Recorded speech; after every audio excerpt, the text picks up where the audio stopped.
Utie oha extra ponkno. Needs FM.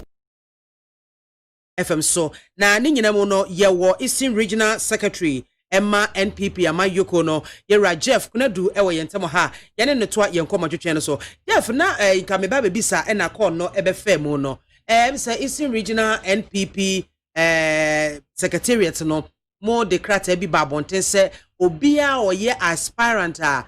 ne buafuo ya opese okọ independent no mo be resist sa nipa ko no no kwese statement bi sa from obai me avamidasi Lady can yes press conference mianka sana mi regional team na nim ye press conference na ye di enchechiremu ni niam bebregu akwan mu ansana ye be kasa asem no eno na me wadaro ma mechirechiremu ye di kan ye kan ye say obi biara okọ bia anyi ama no anase ye ma no eye ajobreo eye contest ne koye interfrahwiase adane abebutu na fe nso ye kan say the regional chairman and the regional council of elders ashasi ya put a team together as a team no ebe call round ne afre obi biara abato no emunu sunsuaso obiara no anko yi amana na se oyi a obi ana bibi etochima ohore mpanimfo be fresh ani pa nyina ne omatnase ne abomodin si be siesie asam no die sesem pani pachew pani be panechew ne sesem mpanimfo kakasa bi kire no ana kasem bi kire no ma na botoyem eba no mpanimfo ebeye na se yesa ne ma we nyina wie na se obi se ono de chinchine atwan ontiase eyedenya okọ kontinkro ana okugina party fufuru bi edimu ewo constituency ho abatu emu dia ene ebe resist no ne ekire mu okwan ebe fa so a ebe resist sa nipa no ne edikan ye be call ye parliamentary process no parliamentary primaries process na de be ya na me kire mu se primaries no enye dakropa ye to aba no eye process start from mra e be nomination na obi expressing interest say me pese me contest wakoto form ukoto form na obe fill form no ya ma time asese obe submit form na wo constituency ho time no so na wantimi amfa form na ma wa fill wantimi anko process na end ama na bia oye lucky na o de ba na constituency age wo file bibia ye de aba region abachiri ya hwemu ya sensan ya endorse national endorse wa ba ye se braveting obaye vetting process ni nyame amfa kwan mu ama wo de anyiye mpanimfo se wo de wuntimi en contest for now wa fili enna ebetimi akose wo so ye be qualify wako wa fi ho wo ye o campaign during wo campaign process na sembi betimi esi wako ka sembi wako ye bibi mpanimfo hwemu mu hu se da bi abranti ya na ababa wo ye mane ntimi ntoaso ne afro ne atwe asan se da bi wo de no asan untimi nko wanim bium eno so wa fili ana se obekọ wo campaign bibia obeye wie na wakọ elections no na in the election no wonso obetimi akwako feli wo ho ebibedi nkonimu bibe feli na saa process yi nyina ko wie a na wo a obedi nkugu a yetufu a wo still wontie wo so kọ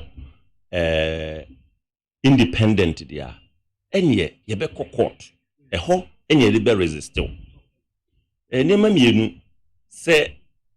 uye wadwen se wo independent a ye party amamra no na chese wa firi mu anisa why you want party you want firi mu the physically you are out of our party ne edikan ne to so mienu enipa no eba a obe fa ye form a ukoto nomination form ne ma wato nsa hye apam nkrata ase ese se sa process yi a okofa mu na process no na medi kan ekirikire mu no se along the line no se ukona anye yi ama wo emu bia mu a wo hyebo agitumu se wo asumesi ana benten a wo ba bi ni de wo se wo nko se kontenkro ana se wo nkugina party foforo edimu e wo sa constituency wo e wo abato a ye bekoto yi mu obiara de nsasase e wo ne forms of failure obiara nso a oba vetting men na me secretary to the committee me man sa form ni biem e ma ne reaffirm ye ese se okọ na anye ya mana ontimi enko se kontinkro eyemra ene ne wa hyehyɛ no a agreement. An agreement is also agreement. Yakọ wa fili empanimfo aba onase ye no abekasa ebi kura bia ya pauchow wo se wo de chinchin a won te ase de a ene yenso ye be court ni akopa court chow se omonhwe yen krata mu man aye ne asomasi kwa apam enne ko ne ka ne se nanso wabu apam na ye ne ko ye no so nti ye be sre court so omomwa yen na se court gi asem ni tumu a said me gi di se court be gi atum because yen krata ne nyina ye french the court gi asem ni tumu a ene na aban tumi ababetaa yechi enti physically ye be ma court ahyew se wuntimi enkonko gina o posters crowd titara ho a court betimi ama police fu akọwaawai se wanti ase na okonko gina okwakoye rally ni ade nje se ye betimi achew contempt of court ama wan hu ye kura court betimi a sentence you back into prison enti saa kwan na so ene ye kan ya chichi mo akire se obi biara ye kan na wanti na chinchina atwan oso okose oye independent candidate o constituency ni nyina ewo appointment mu dia ye de mra bedi no na physically the law will stop you from contesting. Then you say the modi kan kasa mo amamra mu no the moment you decide say ukojina se contact no wa firi mu you are out. Jini pa na prince na me firi mu a so court asem mu. Court asem mu pa enya because you are a party member ndina me no sign krata no. Me no sign krata na as an individual. Edida oba veti no. Krata na me de ma omu ni nyina no. Na ewu mu se me ne wo sign krata enti wo mo sign na ma sign wo hwa in the betting room. Me gina party na namu. Na wo susu gina ye as an individual. Wanamu wo ba aba be pri bibi. Enti ye no wa ye sa de we awie na se wante ase a. Me say me tise obi ayi ni tisa on Tuesday Wednesday ye no lawyer for ni nyina akasa de ye twen ye council of elders the council of patrons ya form a team, a strong team I will implement them ha omo be free each and everyone ni nipa na trans ya kasa esie aka bibia ase de se fata se ye as party for na ye ni nyina awie na se mpanimfo aba wo na so no wamfo obu ama won mpania na obeka bibia so de chinchina atwa won te ase dia our lawyers are ready they will file a case na fe ye de nsam na sihye so ye de sihye so a me gidi se nyankopon be di adoma ma court no ebu ama yen ebu ama yen so we will follow to the latter of the judgment of the court. Wow. Na just any obu afo area say o mene abufuo bia no matter what mene na kwaso atena party no. Yes, me know say be another opportunity be san ba ma. Yes. Yes, hwe ebebre akọ anye ya ma omo enso ne omo di akotene e wo party no mo. Esane se omo mene omo abufuo. Esane se omo hu ye say agro no saa netie ebi kwa ebi beti ahwe. Hwe da bia ye ka enipa kukudam e wa promantam ha. MPC a omo ye dwuma e de boa oman yi. E na omo ate ahwe. Yesi ahene na akasa me am regional minister ya wafimu honorable Asibe Yeboah obi a odi akotene wo parliament a NDC fo nyina akreka say but sanetie said be wo nso nya akonya ebe som party no ama na yebo mu din so wo ya akukudam no nimudi a wo anya ahokeka a wo anya a wo party no mo omo boa no saa nso na se be esuko no ma bi a ono nso afei no wo ba no ono soso nyankopon be di nadom ama ono soso aba abenya saa nimdie ni bi edi emugya foforo nimdie foforo ene ahokeka foforo aba abeboa parliament adwuma enti ye ntimi nka se ye tena fa akosa saa kwan na obi fa so oba mu ana ebe frɛ na kukudam no saa kwan na so ne asuko no ma bi soso enya saa kwanya na delegates ni se yenkoso ne hwɛ nti mumie nyina ye ka mum ba ko mum na ye hwɛ ne yeda yenim ni enjai se ndene ye adwin sa asomasi a wan continue Ghana nhye party dingu no ye hwe ni ya yenye na be kwasa ba be boy I promise you we will fight every attempt to go an independent candidate in our region. We will use the law. Oh, okay. Yeah, Mr. Mo primary ya no outcome ba ye you can say nipa mo ye incumbents be ye aduanan wo mu nyina wo mo ahwe ase eti opposition no ye wo mo kan say saa enkugu ebebe bama incumbent MPs a omo modern boss ani e wo tituru mrahye se na wo kan ade no e kire se 2020 abato no nya de ebekwa ma NPP mayoko no because Ghana for ho afono wo ho afono Ghana for enti Ghana for ebe decided 2020 nya de a ebekọ ede amamo based on o primary see ensunsuanso a efrumo bae eno no as a party mo genocide. I strongly disagree with any notion. I say because MPs are losing abato no enkoma. This MPs one modern bosso any one money bo soro in impact a one wo e wo maimu any parliament. Yes. And to the extent to say one call for I reject one more no. Yes. As a Ghana for I reject MPP. I agree with you, say MPs in the modern wo parliament, but all others I disagree. I disagree in say it is not backed by history and it is not backed by data. Obiara or follow elections in this country. Any student of politics and elections in this country will tell you, I say that notion say MP lusu, therefore o party baby lusu is wrong. It is illogical. The logic of it is that so what's your history? Actually say Emre Biara MPP your best is a candidate ewo constituency bino. Your vote rather increases. You can go back and look at 2012 and at 2016 as a benchmark or as an example. Yes, a candidate Biara your vote rather no ekosoro. The numbers of presidential votes also ekosoro. So what you say? Enti yes, yase ekukuda momu ye juma boa parliament pa ene o my Ghana. Delegates no atwaba etia wono. Ya. But adeba kwase si ehu ni se ye delegate no omo ye grassroots fo na wote ekura na se na wote kuro nu mu na wote area ho no omo ye delegate fo omo ko market ana se market women hu omo no maka se mo asoma si mo sa de na ba bi mu amu behu ana se obintin de mamu mfa na mabi mu delegates ni tie sa ansam e na omo de akwa fa adwene na emre duru ho omo hu kwan befa so ombeto omo ba enti se wo hwa there are places be ewo apomanten mu a mambi se me de pictures a eba ye ne usebu a esiye metimi asite achimdan as an example.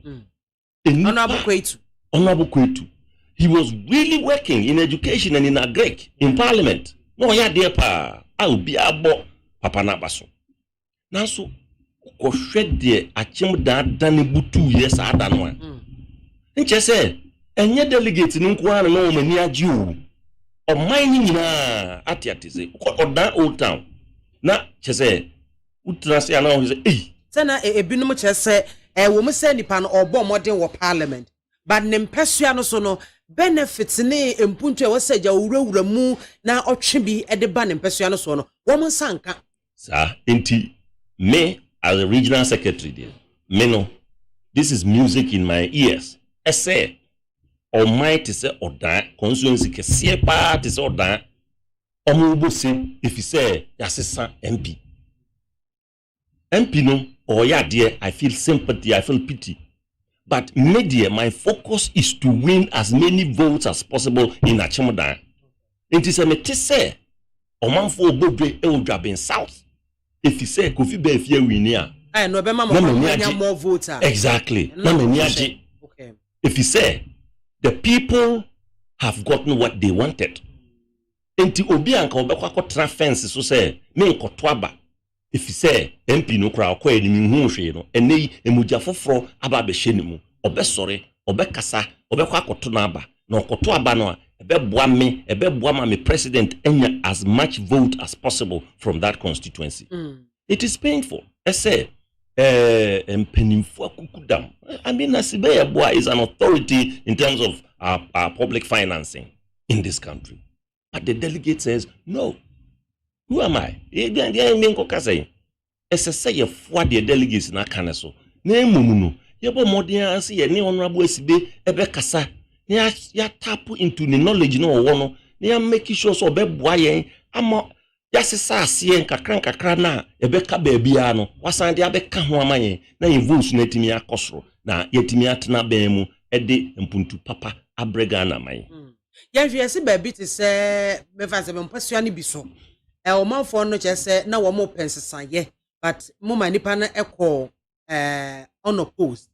wɔn kasa wɔn ho bebree. There are some places baabi te sɛ Fantiakwa is it south Fantiakwa north rather Fantiakwa north wɔn kyɛ sɛ na nka wɔn pɛ competition na sɛ wɔn pɛ sɛ agorɔ no nipa bi bɛka ho ne nyina yɛ si akan no yehu se we na awi ni we na eluso ombegi atum ne nipa obeba out bia no ombegi atum but this is a situation mo kan se nipa na enko unopposed and also the people were bitter about that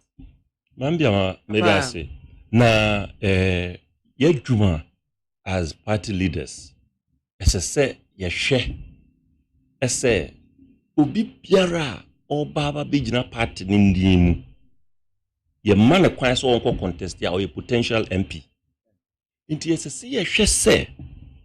ebedru da electoral commission bebo na ben mu se prr no na ye sojafo ni nyina ye ready na obi ntimi nkofa asem bi mekamfa obi ho a ochina electoral commission kra beka se wo de ye US nchen na se mo a mo disqualify during vetting ni ade nyina no mo nye potential MP ensem wo ho oh okay ensem ewo mo ho na esane se mintimi metran wa fidi kese so emekasa asomasi eye we nti if say a confidential report ne ye na echoro de koma national enuntina Fantiakwa north enipa miensa eni ginaye MP no kwabra man kwa asiama yewura ba ko ye friend Moro na yewura bi ye friend Ejako na ono kwara dem se ya multi America na obaye yehwehwe enkrata mu nyina no senya confidentiality na mi bie ne maso akyerewa ka obo so beka se saa ene ese saa netie enti yehwe ade ni nyina no ene ese dabi mommo mienu die muntimi enko for now ene ye kyerɛ wo mo ni enti a wo mo akasa wo nyina obi anim we enti yetro ni nyina na ye report na de koma national ene ka kyerɛ wo sɛ mo ho kwan sɛ mo be appeal na ma menkyerɛ appeal no enipa kukudam a na te appeal no ho okay yewura makmenu yewura adokofo yewura Patricia Pieje ye man Patricia Pieje ene party for lawyer SK Boafo empanimfo a omunim de omutirimu abobew ene te appeals committee no so omo ko hwe nkrata ni nyinamu adwuma ye no appointment mu no omo ba no se dabi omo foa vetting committee no ye report aye de ba no omo foa ni nyina so na kire se ye ka so ontimi nko no ontimi nko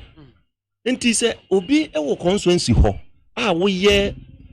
constituency executive na wo party ba constituency na wo se open contest mesre se yenko bisa yenkrofo na omo ba ye se omo be contest na omo nka no kre no nkyere won no se eye bi asem we nti mantimi enya akwan no na omo nye a good sports people esese wo na anye ya wo be ba support na emom no omo mfa futuo mfiri mu se ade we a me atwe me san ye no mekwa correct ni nyina na mfie na ebiem no masan aba